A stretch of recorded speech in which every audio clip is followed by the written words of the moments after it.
What we're looking at here is the Dragon spacecraft pressure vessel.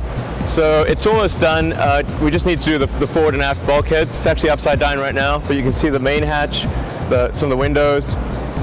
The actual common berthing mechanism where it berths to the space station is, well, right there, because it would ordinarily be the other way around.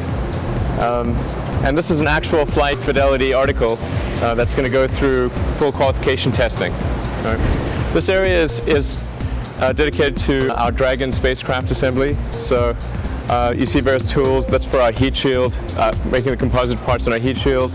Over there are the side shields and the nose cone. That's the engineering test article. That's basically engineering pathfinder for our heat shield for Dragon, which is to use a very advanced material called the phenolic impregnated carbon ablator, which is really the best heat shield material you could possibly have.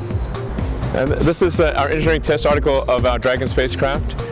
So it's not flight fidelity. The part we saw earlier we saw the welded piece, that's actually flight fidelity, but this was used as an engineering pathfinder to figure out how we might make Dragon, and actually it's been very useful.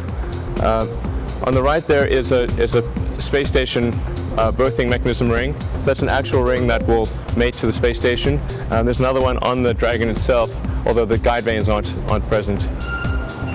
Here are various pieces like windows and pushers and frangible nuts, and these are structural bulkheads, structural reinforcing bulkheads. That's the little model we use to determine splashdown loading. So here we are in the east high bay. So we have two very large high bays. We're in the east one right now. The east high bay is used for Falcon 9 stage construction, and it's also temporarily used for storage, which is why you see various bits and pieces around behind me. This area under the high bay is used for Falcon 9 tank fabrication. So you can see behind me various barrel sections for Falcon 9. That's actually serial number 2. That completed tank is serial number 2 of Falcon 9. Serial number 1 is on the test stand in Texas. And then serial number 3 is in barrel sections on the floor. And we're getting ready to weld together those barrel sections and create our third tank, which would actually be the first flight tank. So the first one was a run tank, second one is a qualification tank, and the third one will see flight. That's a Falcon 1 second stage bulge former. So that's a classic bulge forming tool that's used to take two welded cones of a typical refractory alloy metal like chromium hafnium alloy, and bulging it to a round contour, which is the optimized contour for maximizing the efficiency of rocket thrust. This cleaner here is also climate controlled, particularly controlled, and it's currently used for propulsion components as well as temporarily it's used to do composite layout. So that giant tool you see there is the mandrel that's used to create the composite parts for Falcon 9. So it creates the interstage, the Dragon trunk section, and the propulsion section skirt. Anything that's a body diameter, a 12-foot diameter cylindrical part. And that'll be moved over to the actual composites area when we have that composites preparation room done, which will be fairly soon. This area is where we do a lot of the Falcon 1 structural assembly. So behind me, that's a Falcon 1 half section of a nose cone. That's the tool on which the nose cones are made. That's an avionics, or rather a payload adapter cone. That's another payload adapter cone. That's a mandrel for the Falcon 1 interstage, which is similar to the Falcon 9 interstage. In fact, the Falcon 9 interstage is just a scaled up version of the Falcon 1 interstage. This is a barrel section for Falcon 1 Flight 5. So we have Flight 3 on the island in the Kwajalein Atoll, ready for launch, almost ready for launch. Flight 4 is going to be right behind that. We'll launch in about 3 or 4 months' time.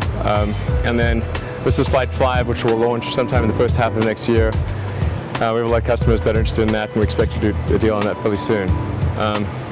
And this area is also used for our composites fabrication. So we've got a big oven there, which is used to cook big parts, and a small oven for smaller parts. What we're looking at here is a Falcon 1 upper stage. So you can see the engine and actuators, and all that plumbing is for the attitude control system. It will actually hold the pressure bottles. There's a lot more stuff that goes in the back there, but you can see the tank and the little skirt at the back that holds a lot of the structure. That's for Flight 4, and then the Flight 5 unit is right there behind it with obviously not much stuff done on it yet. So this is a little snack section. And So we offer people that work here, get free snacks and drink, which is kind of a common thing in the internet world, but relatively unusual in the space world. And we think if people are working late and they need a snack or something, they should have one readily available. All right, well, thanks for following me on the tour. That was just SpaceX Hawthorne. There's actually a lot more other SpaceX facilities. We have a big test site in Texas. We've got a launch pad at Cape Canaveral, a launch island in the Kwajalein Atoll. And we're looking for great people of all kinds to join the company. So if you're interested, please send us a resume.